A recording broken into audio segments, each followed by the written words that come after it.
of criminals who take advantage of a peaceful, democratic process that goes on in our country. Do you feel that you protected all those people in the last couple of days, whether it is people who have businesses, whether it is Parliament, whether it is the people who lost their children? I did my best. If I hadn't done what I did, things would have been much worse. In fact, many people ask me, Mr. President, why did you call in the army?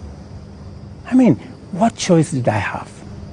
I mean, it would have been very reckless of me in the face of the kind of harm people had gone through, the 19 lives that were already lost, in the face of a burning Chief Justice Office, Parliament, and the rest of it. I mean, it would have been very reckless of me not to mobilize every arm of government and every arm of our security agencies to protect the country and to protect lives. You acted as Commander-in-Chief. You also acted as President, Head of Government, and the person who took the sword and promised to protect the people of Kenya. You chair the National Security Council, which brings in the head of the police, the head of the intelligence, the head of the military, and cabinet secretaries in those dockets.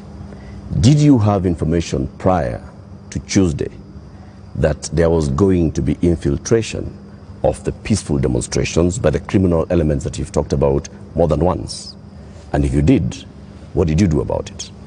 We had information, and that is why we prepared in the manner in which we did. If we hadn't prepared in the manner in which we did, we would not be counting 19. We would be counting different numbers. Okay. And I am telling you that the level of mobilization by criminals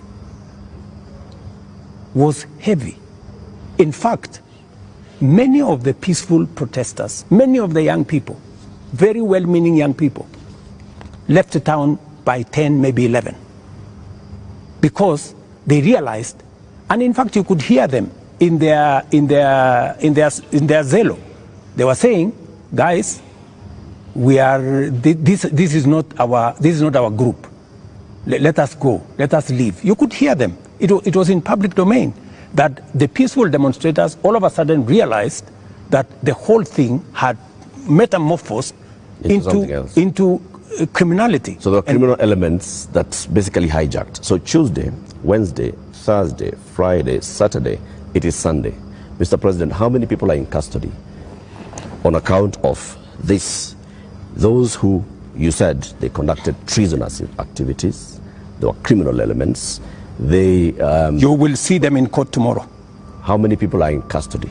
You will see them in court tomorrow. The police know what I have a ballpark brief by the police that they have enough people.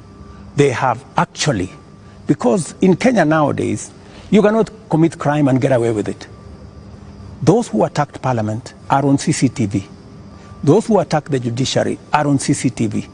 Those who attacked everywhere, those who destroyed people's shops are on CCTV. Many of them are on the run, but we will catch them.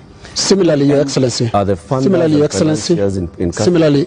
To your question, so the police are at it, because if we don't deal with impunity, we will not have a country. Now, similarly, Your Excellency, you speak of them, protesters being on CCTV. Not the protesters, I'm saying the criminals who attacked Parliament. Right. Now, every policeman also, without uniform, conducted an abduction, has also been captured on camera. Those who captured Shad Kiprono were captured on camera. Those who captured Alfred Keter today were captured on camera. And a number of other such incidents. Similarly, so that because I can hear you balancing. Yes, that's correct. Yes, are we going to see action against the killer cops, or were they doing what you are saying you had to do to prevent this from being bad? Any killer cop who went beyond what is provided for in the law, action will be taken against them. But to your question, are you telling me, Linus, that a police officer becomes only a police officer when they are in uniform. No. Police officers can identify themselves even when they are in civilian. So, and when a police officer comes to you and says, this is my ID, I am police officer, you are under arrest for the following reasons, that is legitimate. You cannot tell me that because they were in civilian, then what they did was wrong. And you know that's not what they do. And that's not how they did to Alfred Keter or Shad Kiprono. Were you there? We have the CCTV footage. It's there. I would suggest, Linus, that we be fair to the police as well. Mr. And I have given you my word. Any police officer who does anything beyond the provisions of the law know the consequences.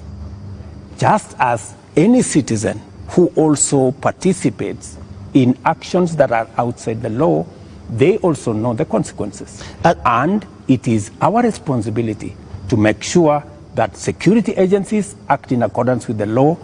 As citizens, we act in accordance with the law so that we can have a law-abiding, rules-based, rule of law-based country. As things stand now, Mr. President, are you satisfied with how the police handled this whole matter? I think the police have done the best they could. If there are any excesses, we have mechanisms to make sure that those excesses are dealt with. Let's wrap it this way, Your Excellency, on that topic. You have absolutely no regrets about the abductions and no regrets about the killings? Those are your words. Those are not mine. They're also your deputy's words. Don't put words in my mouth. They're also your deputy's words, and he's part of your government, because it's so scary, Mr. President, sitting there and telling the whole country that from this moment on, we should not believe what your deputy tells us about the state of the nation until you speak. Yet we all thought that you're part of the same government. Don't inject my deputy into this conversation. I think it is not fair, since he's not here, to tell you in what context he said whatever he said.